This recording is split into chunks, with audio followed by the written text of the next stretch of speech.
Hello guys, welcome to this channel.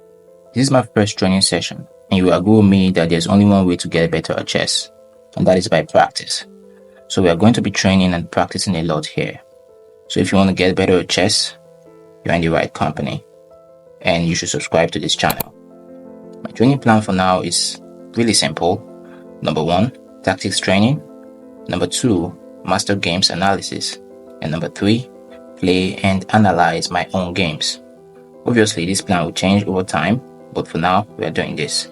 So, let's get started.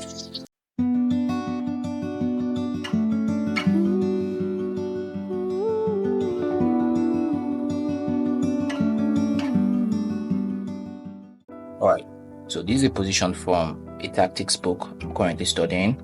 And the name of the book is Chess Tactics for Champions by Susan Polgar. And Susan Polgar is a formidable tactician and the elder sister to Judith Polgar. And this exercise is from the first chapter of the book, and the chapter is about forks and double attacks. A fork or a double attack is when a piece attacks two pieces at the same time. And in this position or in this exercise, you should pause the video, try to solve it on your own, and afterwards you can look out for the solution. So this is the solution. I'm going to go ahead now with the solution. And first thing you look out for in tactics position is the position of the king. Do you have checks? If you have checks, then you can see if you can capitalize on that check to get something. So you look out for checks, captures, or threats. In this position, I can clearly see that there are two loose pieces, two loose bishops on this file, and they are not protected. So if my rook can come to this file, anywhere on this file, I'm going to be forking these two bishops. So the loose king facilitates this process. So basically, if my rook comes here, I can check the king, and once the king moves, say somewhere here, I can move my rook to this square, and I'll be forking these two bishops. So that's the solution to this exercise actually. So rook, so f6. After the king moves, then the rook forks the two bishops. Anywhere the one of the bishop goes, we capture the other one. That's the solution. Alright, so this is a position from the same book, Chess Tactics for Champions by Susan Polgar. And in this position, it is white to move. You should pause the video and attempt to solve this exercise. Alright, I'll go ahead with the solution now. For starters, what do we notice in this position? The first thing I notice is that this rook is hanging, so we can easily capture the rook. But capturing the rook, is it a good move or a bad move? In this case, I think it's a bad move because we have back rank issues. If we capture the loose rook, black simply delivers check here and it leads to checkmate instantly. As you can see here, if we capture the rook, black delivers check, and once we block with our knight, the queen captures and it's checkmate. So what is the solution? In this type of exercises, we check for captures, threats, and checks. So the check here doesn't really make much sense because black easily blocks, and the capture, we've seen that it doesn't make much sense. So what about this capture? This capture really makes sense because it forces the king into this square, and this knight can jump into this square, forking the king and the rook. So this is a forking square. We have to look out for this type of squares. So that's the solution to this exercise. We simply play queen takes c7. That's forcing the king to this square. And once the king recaptures, king takes c7, our knight can jump in and fork the king and the rook. And that's the solution to this puzzle. In this position, it is white to move. Pause the video and attempt to solve this. Alright, I'll go ahead with the solution now. In this position, we can notice that black is threatening mate in one move, so we have to do something fast. This exercise actually illustrates the power of a pawn, that a pawn can also be a powerful forking piece. So if we put the queen on d6, it forces the queen exchange, and once the queens are exchanged, the pawn can capture, and this pawn will in turn fork the rook and the king. So that's the solution to the exercise. Basically, we move our queen to d6, and once the queens come off the board, the pawn captures, and once the king moves, we capture the rook. And you might be wondering, what if the queen doesn't capture when we go to d6 with our queen? Yes, that's a possibility, but it still doesn't work for black, because after queen to d6 check, if king goes to e8, then we can simply check, and after the king moves, we capture the rook with check. So black has no time to deliver this checkmate.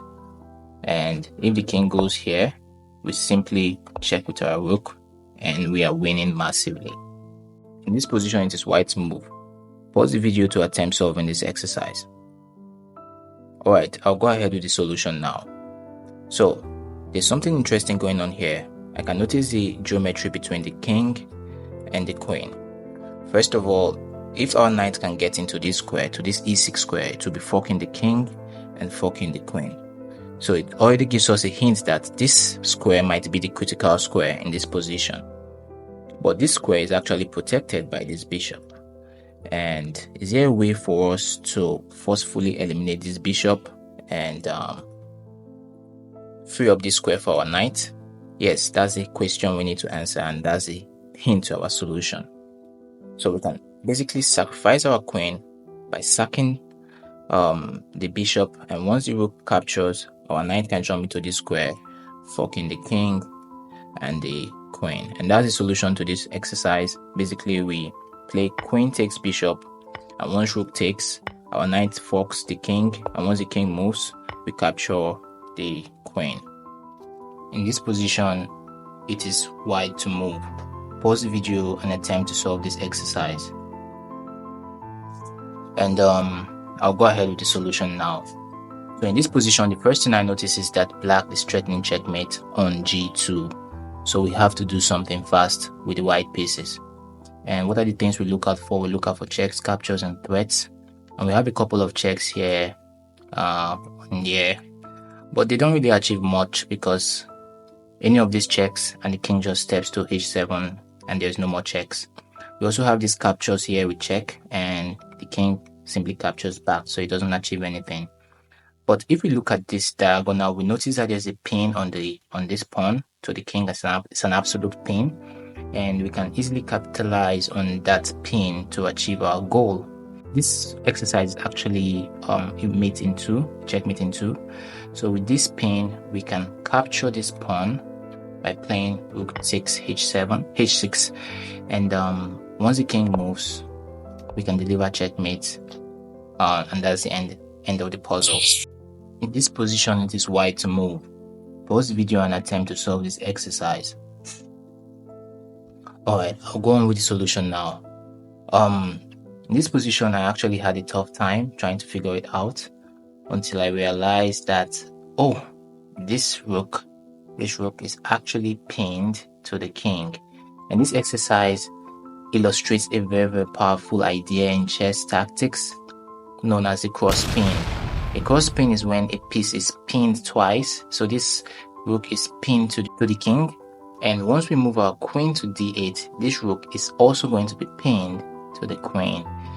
This idea is known as the cross pin, and it's a very powerful idea. So the solution of this puzzle is queen to d8, and what does the black pieces do? They cannot capture our queen because of this pin, and if they try to capture our rook, then we simply capture queen. And if they do nothing, or say they move their king somewhere, we simply just capture the rook, because the rook is doubly attacked. And that's the solution to this puzzle.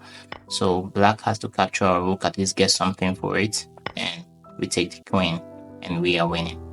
So guys, that was a good tactics training session. I didn't want the video to be too long, so I broke the master game analysis into another video.